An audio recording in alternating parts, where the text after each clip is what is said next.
ಚಿಂದಿ ಉಡಾಯಿಸೋ ಖಾರ ಬಣ್ಣ ರುಚಿಯನ್ನು ನೀಡುತ್ತದೆ. ಮೆಣಸಿನ ಪುಡಿ ಚಿಂದಿ ಉಡಾಯಿಸೋ ಖಾರ ಬಣ್ಣ ರುಚಿ.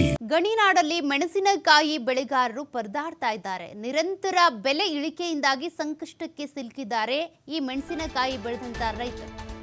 2022-23ರಲ್ಲಿ ಮೆಣಸಿನಕಾಯಿ ಬೆಳೆಗೆ ಬಂಗಾರದ ಬೆಲೆ ಇತ್ತು. ಹಾಗಾಗಿನೇ ಮೆಣಸಿನಕಾಯಿಯನ್ನೇ ಬೆಳಿಬೇಕು ಅಂತ ರೈತರು ಡಿಸೈಡ್ ಮಾಡಿ ಬೆಳೆದ್ರು. ಆದ್ರೆ ಈಗ ದಿನದಿಂದ ದಿನಕ್ಕೆ ಬೆಲೆ ಇಳಿಕೆ ಆಗ್ತಾ ಇದೆ. 1 ಕ್ವಿಂಟಾಲ್ಗೆ 50,000ದವರೆಗೆ ಇದ್ದ ಬೆಲೆ ಈಗ 1 ಕ್ವಿಂಟಾಲ್ಗೆ ಕೇವಲ 8ರಿಂದ 10,000 ರೂಪಾಯಿ ಬೆಲೆ. ಹೀಗಾಗಿ ಬೆಲೆ ಏರಿಕೆ ನಿರೀಕ್ಷೆಯಲ್ಲಿ ಕೋಲ್ಡ್ ಸ್ಟೋರೇಜ್ಗಳಲ್ಲಿ ಮೆಣಸಿನಕಾಯಿಯನ್ನು ಸಂಗ್ರಹ ಮಾಡಿದ್ದಾರೆ. ಕಳೆದ 2 ವರ್ಷಗಳಿಂದ ಕೂಡ 18 ಲಕ್ಷ ಚೀಲಗಳಷ್ಟು ಸಂಗ್ರಹ ಆಗಿ ಹಾಗೆ ಉಳ್ಕೊಂಡಿದೆ. 70ರಿಂದ 80 ಕ್ವಿಂಟಾಲ್ ಮೆಣಸಿನಕಾಯಿ ರೈತರು ಇಟ್ಕೊಂಡಿದ್ದಾರೆ. ಸರ್ಕಾರ ಸೂಕ್ತ ಬೆಲೆ ನಿಗದಿ ಮಾಡಿ ಖರೀದಿ ಮಾಡಲಿ ಅಂತ ಒತ್ತಾಯಿಸ್ತಾ ಇದ್ದಾರೆ. ಬಂಗಾರದ ಬೆಲೆ ಇತ್ತು ಅನ್ನುವಂಥ ಕಾರಣಕ್ಕೆ ಒಳ್ಳೆ 50,000 ಇತ್ತು ಕ್ವಿಂಟಾಲ್ಗೆ. ಹಾಗಾಗಿ ಬೆಳೆ ಚೆನ್ನಾಗಿ ಬೆಳೆದಿದ್ರು. ಜೊತೆಗೆ ಕೋಲ್ಡ್ ಸ್ಟೋರೇಜಲ್ಲಿ ಹಾಗೆ ಇಟ್ಕೊಂಡಿದ್ದಾರೆ 70ರಿಂದ 80 ಕ್ವಿಂಟಾಲ್. ಬಟ್ ಈಗ ಬೆಲೆ ಇಳಿಕೆ ಆಗಿಬಿಟ್ಟಿದೆ, ರೈತರು ಪರದಾಡ್ತಿದ್ದಾರೆ.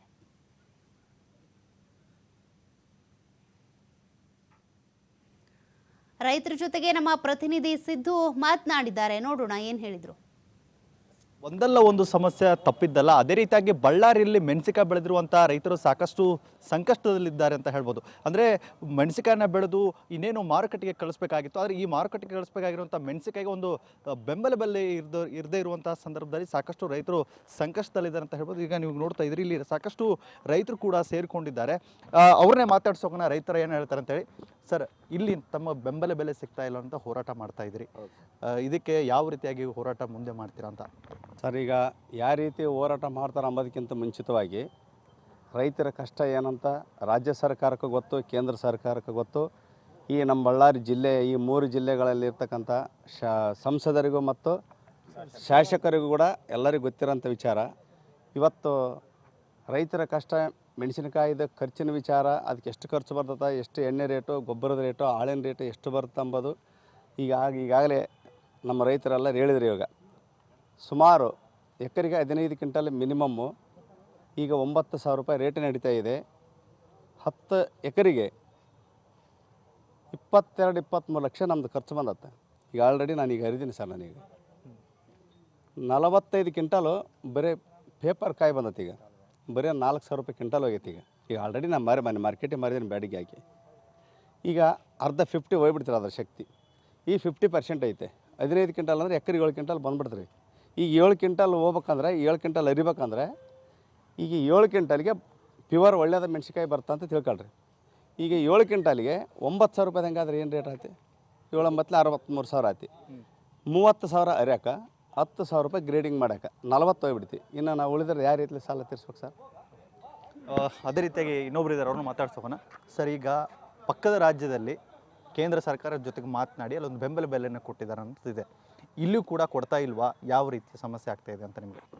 ಇಲ್ಲಿ ನಮ್ಮ ರಾಜ್ಯ ಸರ್ಕಾರವಾಗಲಿ, ರಾಜ್ಯ ಸರ್ಕಾರದಿಂದ ನಮ್ಮ ಸಂಸದರಾಗಲಿ, ನಮ್ಮ ಶಾಸಕರಾಗಲಿ, ನಮ್ಮ ನೆರೆ ರಾಜ್ಯದ ಆಂಧ್ರ ಪ್ರದೇಶದಲ್ಲಿ ಶಾಸಕರು ಮತ್ತು ಅವರು ಮಂತ್ರಿಗಳು ಅವರು ಕೇಂದ್ರ ಸರ್ಕಾರ ಅವ್ರಿಗೆ ತಗೊಂಡೋಗಿ ನಮ್ಮ ರೈತರಿಗೆ ಅನ್ಯಾಯವಾಗುತ್ತಂತಂದು ಅವ್ರಿಗೆ ಬೆಂಬಲ ಬೆಲೆ ಬೇಕು, ಅವ್ರಿಗೆ ಇನ್ನೂ ಸಬ್ಸಿಡಿ ಬೇಕು, ಮತ್ತು ಒಂದು ಎಕರೆಗೆ ಇಷ್ಟಂತೂ ಇದು ಮಾಡಿ ನಿಗದಿ ಬೋನಸ್ ಕೊಡಬೇಕು. ಅದೆಲ್ಲ ಅವರೆಲ್ಲ ಮಾಡ್ತಿದ್ದಾರೆ. ನಮ್ಮ ರಾಜ್ಯದಲ್ಲಿ ಸುತ್ತ ಸಂಸದರು ಇದ್ದಾರೆ ಮತ್ತು ಶಾಸಕರು ಇದ್ದಾರೆ. ಇವರು ಎದಕ್ಕೆ ನಮ್ಮ ಬಗ್ಗೆ ರಾಜ್ಯದಲ್ಲಿ ಪ್ರತಿಯೊಂದು ಯಾವುದೇ ಮಾಡಲಿ ಪ್ರತಿಯೊಂದಕ್ಕೆ ರೈತನೇ ಬೆನ್ನೆಲುಬು ಅಂಬ್ತಾ ಇದ್ದಾರೆ. ಈ ಬೆನ್ನೆಲುಬನ್ನ ಬರೀ ಓಟಿಗಾಗಿ ಬಳಸ್ತಾ ಇದ್ದಾರೆ ಹೊರತು ಅರೆ ಇವ್ರ ಕಷ್ಟಗಳು ಯಾರೋ ನೋಡ್ತಾ ಇದ್ದಾರೆ. ವ್ಯಾಪಾರ ಮಾಡೋ ಇನ್ನೊಂದು ವ್ಯಾಪಾರ ಮಾಡ್ತಾನೆ, ಇನ್ನೊಂದು ಕಾಂಟ್ರಾಕ್ಟ್ ಮಾಡೋ ಇನ್ನೊಂದು ಕಾಂಟ್ರಾಕ್ಟ್ ಮಾಡ್ತಾನೆ. ರೈತ ಏನು ಮಾಡಬೇಕು? ಏನೇ ಮಾಡಿದ್ರು ಅದನ್ನೇ ಮಾಡ್ಬೇಕು, ರೈತಾಂಗನೇ ಮಾಡಬೇಕು. ಈ ಯಾರೇ ಬೆಳೆಸಿದ್ರು, ಯಾರೇ ಊಟ ಮಾಡ್ಬೇಕಂದ್ರೂ ಒಬ್ಬ ರೈತ ಬೆಳೆಸಿದ್ರೆ ಮಾತ್ರ ಊಟ ಮಾಡ್ಬೋದು, ಬೇರೆ ಏನು ಹೇಳಿದ್ರು ಬದುಕ್ಬೋದು. ಬೆಂಬಲ ಬೆಲೆ 15,000 ಕೊಟ್ಟರೆ ಗಂಟಾಗ್ತತ. 15,000 ಮೇಲೆ ಕೊಟ್ಟರೆ ಒಂದು ರೂಪಾಯಿ 10 ರೂಪಾಯಿ 2 ಕೂಲಿ ಮಾಡಿದ್ದು ಕೂಲಿ ಉಳಿತದೆ ಅಷ್ಟೇ.